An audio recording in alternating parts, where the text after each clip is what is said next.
Olá pessoal, meu nome é Leonardo Vieira e esse é mais um vídeo para o curso Prof. Enem. Ok? No vídeo de hoje, dando continuidade ao vídeo anterior e que eu comecei a abordar sobre o objeto de estudo das ciências humanas, dando um panorama geral das ciências humanas, hoje eu falarei mais especificamente sobre as disciplinas que são cobradas no Enem, nos principais vestibulares do país.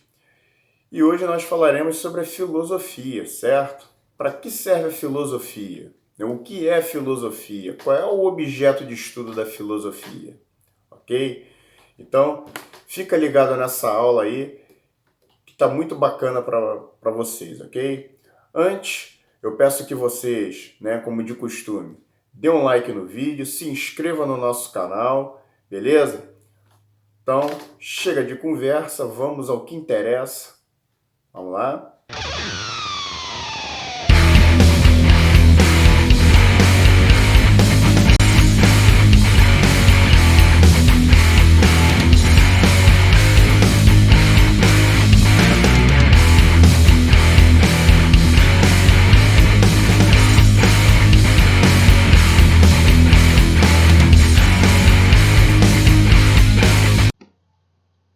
Bom, pessoal, então, dando sequência ao nosso tutorial, hoje a gente vai dedicar uma atenção especial à filosofia, né? O que estuda as ciências humanas, o que estuda a filosofia em particular, né?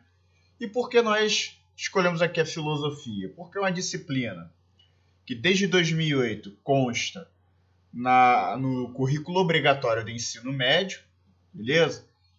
E é uma disciplina cobrada no Enem e em alguns dos principais vestibulares do país, ok? Então é importante a gente entender o que é filosofia, né? Por que é importante a gente estudar a filosofia, beleza? Bom, gente, cabe aqui a gente fazer uma breve introdução abordando o conceito, né? Abordando os conceitos de filosofia de vida e filosofia do especialista, né?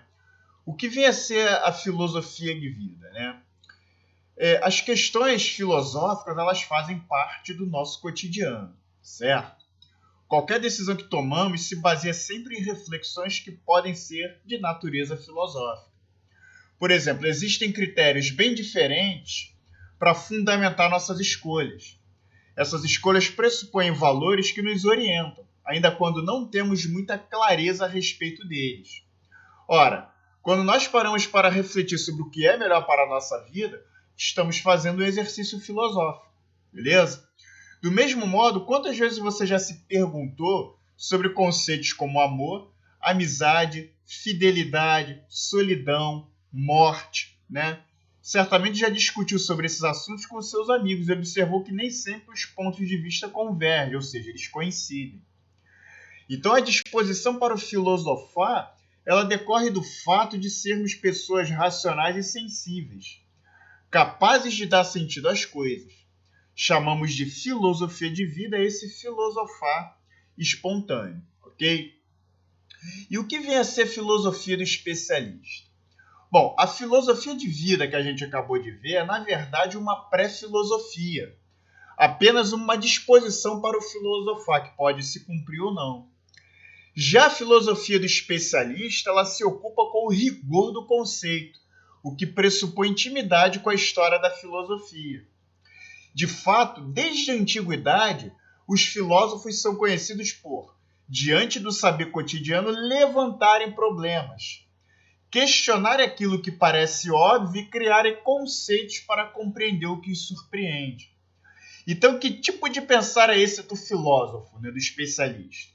Não é melhor e nem superior a todos os outros, mas ele é diferente, porque se propõe a problematizar, é a palavra-chave, problematizar nossos pensamentos e nossas ações.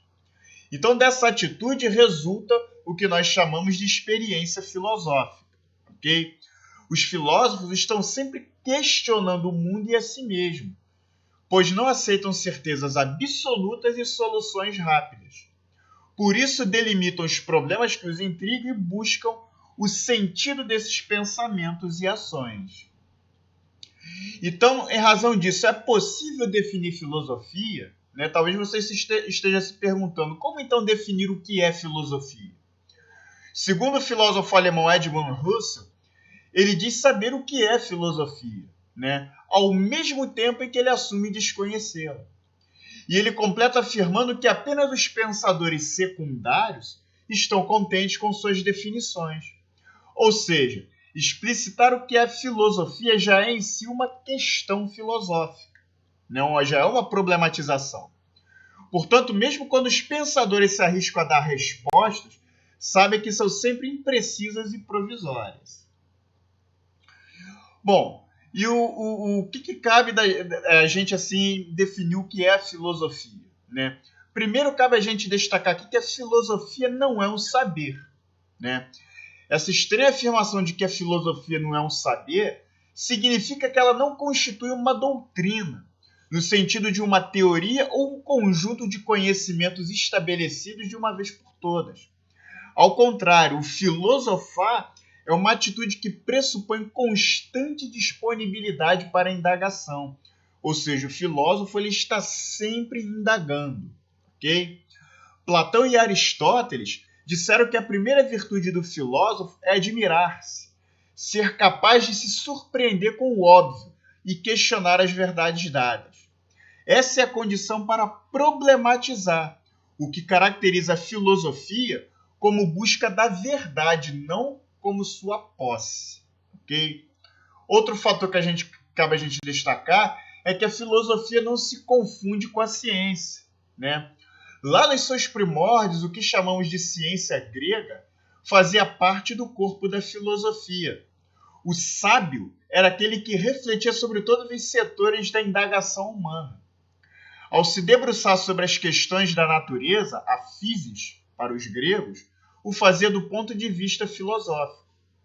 Será apenas no século XVII, né, que o método das ciências experimentais iniciado por Galileu Galilei é que irá possibilitar a ruptura entre a filosofia e a ciência.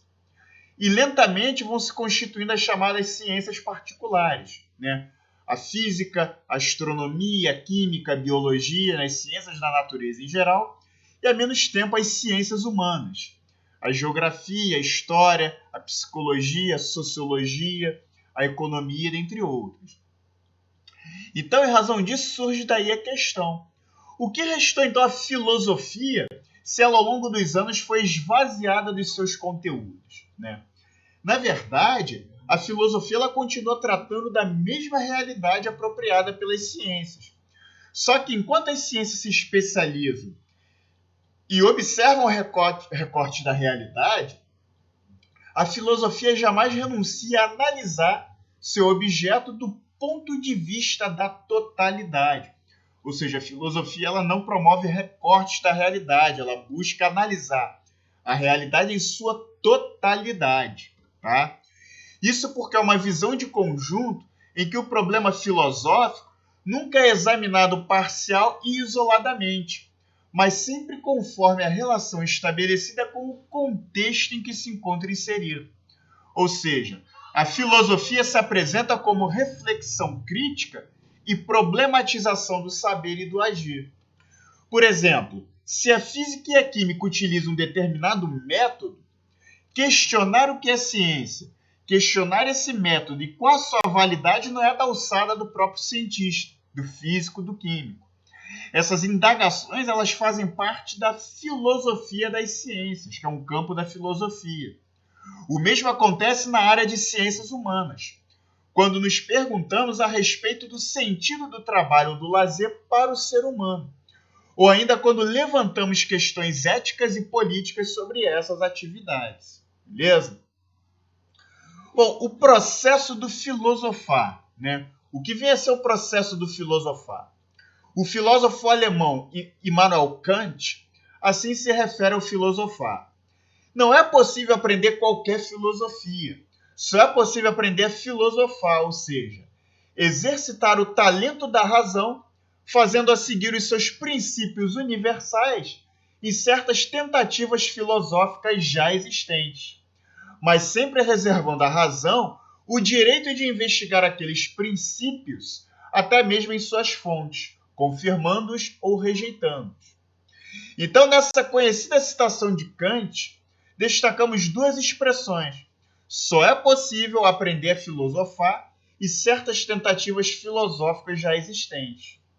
Com elas, o filósofo destaca que aprender filosofia só tem sentido pelo esforço pessoal de exercitar o talento da razão, mas que esse exercício não se separa da referência às conquistas anteriores do pensamento filosófico. Então, ao mesmo tempo, adverte que, ao estudar o pensamento dos grandes filósofos, cada um pode exercer o direito de refletir por si próprio, de confirmar ou rejeitar as ideias e os conceitos com os quais se depara. Então, em outras palavras, a filosofia é, sobretudo, a experiência de um pensar permanente. Por isso, no seu encontro com a tradição filosófica, é preferível não recebê-la passivamente como produto, como algo acabado, mas compreendê-la como processo, reflexão crítica e problematizadora da realidade. Beleza? Então, para que serve a filosofia? A pergunta que você deve estar se fazendo agora. Afinal, qual é a utilidade da filosofia? Bom, nós vivemos num mundo que valoriza as aplicações imediatistas do conhecimento. O senso comum aplaude a pesquisa científica que visa a cura do câncer ou da AIDS, por exemplo. A matemática no ensino médio seria importante pela exigência do vestibular. A formação técnica do advogado, do engenheiro, do fisioterapeuta é reconhecida por preparar para o exercício dessas profissões. Diante disso, não é raro alguém indagar, questionar. Por que estudar filosofia se não vou aplicá-la em minha vida profissional? Então, de acordo com essa linha de pensamento, a filosofia seria inútil, já que não serve para qualquer alteração imediata de ordem prática, não é verdade? No entanto, ela é fundamental para compreender o ser humano e o mundo. Por meio daquele olhar diferente, a filosofia busca outra dimensão da realidade, além das necessidades imediatas nas quais o indivíduo se encontra mergulhado. Então, por isso mesmo, a filosofia ela costuma ser vista como perigosa quando, por exemplo, desestabiliza o chamado status quo quando se confronta com o poder. É bem verdade que alguns dirão que sempre houve e ainda haverá pensadores que bajulam os poderosos e emprestam voz e argumentos para defender tiranos. Nesse caso, porém, nós estamos diante das fraquezas do ser humano, seja por estar sujeito a enganos, seja por sucumbir ao temor ou ao desejo de prestígio e glória. Beleza? E aí nós chegamos na reflexão filosófica. Existem muitas concepções de filosofia que muitas vezes se contrapõem.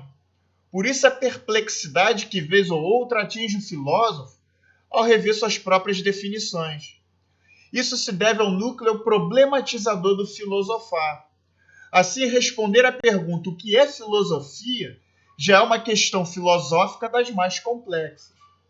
Então, partimos dessas advertências para dizer que qualquer definição delimita no sentido de estreitar um significado muito mais amplo. O conceito de reflexão, por exemplo, ele não é exclusivo da filosofia. O que, portanto, distingue a reflexão filosófica das demais? Na tentativa de delimitar, pelo menos provisoriamente, vamos examinar aqui a proposta do filósofo brasileiro Dermeval Saviani, que conceitua a filosofia como uma reflexão radical, rigorosa e de conjunto sobre os problemas apresentados pela realidade. Então, aqui o que seria a reflexão radical da filosofia? A filosofia ela seria radical não no sentido corriqueiro de ser inflexível, mas porque busca explicar os conceitos fundamentais usados em todos os campos do pensar e do agir. Por exemplo, a filosofia das ciências examina os pressupostos do saber científico. É ela que reflete sobre o que é ciência. Como a ciência se distingue da filosofia e de outros tipos de saber?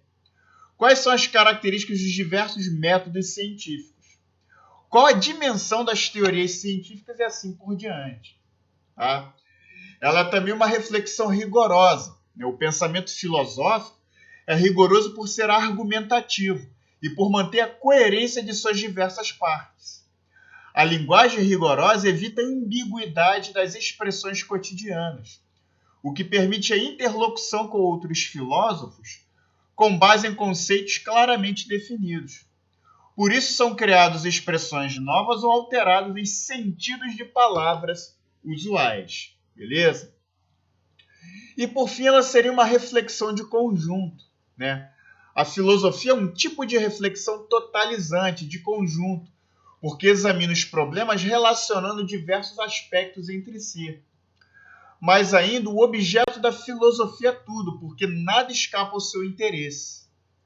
Por exemplo, o filósofo ele se debruça sobre assuntos tão diferentes como a moral, a política, a ciência, o mito, a religião, o cômico, a arte, a técnica, a educação e tantos outros. Daí o caráter transdisciplinar da filosofia, ou seja, esse caráter que atravessa várias disciplinas do conhecimento humano, ao estabelecer ela entre as diversas expressões do saber e do agir. Por exemplo, o avanço da biologia genética desperta a discussão filosófica da bioética. A produção artística provoca a reflexão estética e assim por diante. Beleza? E aqui nós chegamos no exemplo de Sócrates, né? O Sócrates foi um dos grandes filósofos gregos, né? Ele vai definir bem o que é a filosofia, né? Dizem que o Sócrates ele era um homem feio, mas quando falava, exercia grande fascínio sobre os seus interlocutores, né? Era um camarada bastante inteligente, né? Aí também o cara querer ser bonito e ser inteligente ao mesmo tempo não dá, né? Isso aí é coisa para poucos, não é verdade? Assim como o meu caso. Brincadeiras à parte, né? Então, procurado pelos jovens, ele passava horas discutindo em praça pública, né? A chamada Ágora de Atenas. Interpelava os transeuntes, dizendo-se ignorante, e fazia perguntas aos que julgavam entender determinado assunto. O que é a coragem? O que é beleza? O que é justiça? O que é virtude? Né? E o que acontece? Geralmente, os interlocutores respondiam às perguntas socráticas utilizando exemplos de pessoas corajosas, virtuosas, né? Ou então descreviam as características de um tipo de coragem, de virtude, o que não era suficiente para o filósofo. Em seguida, concluiu não haver saída senão reconhecer a própria ignorância. Desse modo, a discussão tomava outro rumo, na tentativa de explicitar melhor o conceito. O interessante no método socrático, que a gente pode ver, é que este nem sempre leva a uma conclusão efetiva, mas ainda assim contribui para que cada interlocutor abandone a sua doxá, ou seja, a sua certeza absoluta, que é um conhecimento impreciso e sem fundamento, e alcance assim, e permite alcançar assim o chamado conhecimento verdadeiro. Beleza?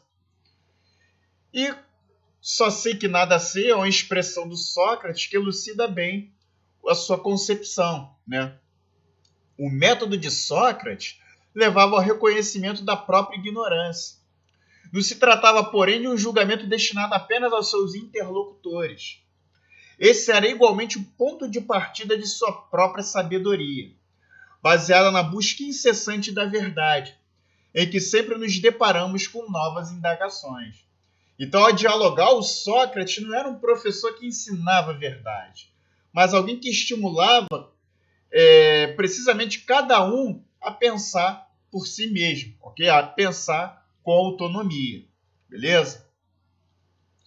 Bom, gente, aqui a gente faz aqui uma abordagem das áreas da filosofia, né? A gente viu que a filosofia ela analisa a realidade de uma forma totalizante, né? Ela não fragmenta a realidade, ela busca uma análise real. Por isso que ela se debruça sobre as várias áreas do conhecimento, né? No entanto, para facilitar o estudo da filosofia, né, os estudiosos, professores de filosofia dividem em áreas, né, sendo as principais essas 5 aqui que a gente destaca, né?